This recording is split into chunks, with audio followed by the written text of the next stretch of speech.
Weight loss താല്പര്യമുണ്ടോ? അതുപോലെ തന്നെ സ്കിന്നൊന്ന് ഹൈഡ്രേറ്റ് ആയിരിക്കണോ? സ്കിൻ കെയർ വേണോ? സ്കിന്നിന് ചേഞ്ചസ് വേണോ? ആൻറ്റി ഏജിങ് അങ്ങനത്തെ ഒരുപാട് കാര്യങ്ങൾക്ക് നിങ്ങൾക്ക് യൂസ് ചെയ്യാൻ പറ്റുന്ന ബെസ്റ്റ് ഡീറ്റോക്സ് ഡ്രിങ്ക് ഏതാണെന്നല്ലേ?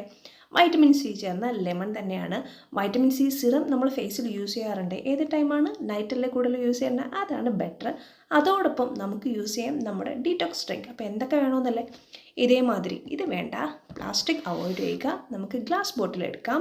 അതിലേക്ക് ഒരു 4-5 പീസ് വരുന്ന ലെമൺ കട്ട് ചെയ്തെടുക്കുക. അതുമാതിരി ഒരു 5-6 പീസ് വരുന്ന കുക്കുംബർ, വാഷ് ചെയ്തിട്ട് വേണം എടുക്കുക കേട്ടോ. കുക്കുംബർ എടുക്കുക. 3-4 ചെറിയ പീസ് വരുന്ന ജിഞ്ചർ എടുക്കുക. മിൻറ്റ് ഇത്രയും ഇട്ട് വയ്ക്കുക. വേണമെങ്കിൽ കുറച്ച് പെപ്പറും കൂടെ ആഡ് ചെയ്യാം. ഇട്ട് വെച്ചതിന് ശേഷം നൈറ്റ് കിടക്കുന്ന ടൈമിൽ മോർണിംഗ് രാവിലെ നമുക്ക് കുടിക്കാം. എന്താണ് നോർമലി ഞാൻ പറഞ്ഞു, വെറും വെയിറ്റിൽ കുടിക്കാൻ താല്പര്യമില്ലെങ്കിൽ വേണ്ട. അസിഡിറ്റി മറ്റ് പ്രോബ്ലംസ് ഉണ്ട്. ഇല്ലാത്തവർക്ക് ആ ഒരു പ്രോബ്ലം ഇല്ല എങ്കിൽ മോർണിംഗ് കുടിക്കാം.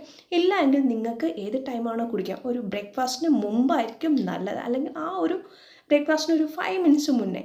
കോഫി അതെല്ലാം കഴിഞ്ഞതിന് ശേഷം യൂസ് ചെയ്ത് നോക്കിയാൽ ബെസ്റ്റ് വൺ ആണ്. വെയിറ്റ് ലോസിനാണ് ഇമ്പോർട്ടൻസ് കൊടുക്കുന്നതെങ്കിൽ മോർണിംഗ് തന്നെ കുടിക്കുക.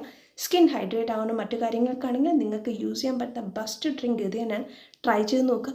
എങ്ങനെ തയ്യാറാക്കുന്നതിൽ നെക്സ്റ്റ് വീഡിയോയിൽ ഞാൻ എൻ്റെ പ്രിപ്പറേഷൻ കാണിച്ചു തരാം കേട്ടോ. എടുത്ത് വെച്ചിട്ടുണ്ട്.